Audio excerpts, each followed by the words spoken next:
இப்போவாச்சும் தைரியமா காவேரி எனக்கு விஜய் வேணும் அப்படிங்கிறத சொல்கிறது தான் சுயநலமான முடிவு கூட அது கிடையாது. விஜய்க்காகவாச்சும் கரெக்டான முடிவு அது. ஏன்னா விஜய் இவங்க மேலே வந்து அவ்வளோ பாசம் வச்சிருக்காரு.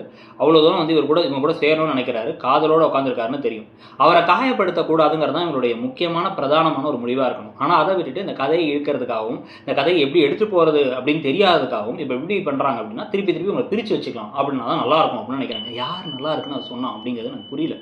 ஸோ இப்போ இதில் வந்து பார்த்தீங்க அப்படின்னா இப்போ அடுத்து என்ன நடக்க போகுது, இப்போ எல்லாரும் வந்து சித்தி பாட்டி சொன்னதுனால இப்போ வந்து இவங்க வராமல் இருக்காங்க, நாளைக்கு தாத்தா சொன்னதுனால வராமல் இருக்காங்க, அப்புறம் அன்பு சொன்னதுனால வராமல் இருக்காங்க அப்படின்னு மட்டுமே கதையை கொண்டு போகாமல் தைரியமாக நான் வரல அப்படின்னா அவர் பித்து பிடிச்ச மாதிரி சுற்றிட்டு இருக்காரு, பிஸ்னஸை பார்க்காம இருக்காரு, இங்கே வந்து உட்காந்துருக்காரு, வருத்தப்படுறாரு, இவங்க ஏங்கி தவிக்கிறாரு. எனக்கு அவருடைய நிம்மதி முக்கியம். அதே சமயத்தில் என் வயிற்று வளர்கிற குழந்தைக்கு அவங்க அப்பா கூட இருக்கிறது முக்கியம். என்ன அவர் பார்த்துப்பார், அவரை நான் பார்த்துப்பேன் அப்படின்னு கிளம்பி அங்கே போகணும். அந்த அளவுக்கு தைரியமாக ஒரு முடிவு எடுப்பாங்களா, இல்லை சும்மா இங்கேயே உட்காந்துட்டு நம்ம கழுத்தையும் சேர்த்து இருப்பாங்களா அப்படிங்கிறத பற்றி உங்கள் கருத்து என்னங்கிறத சொல்லுங்கள். தேங்க்யூ.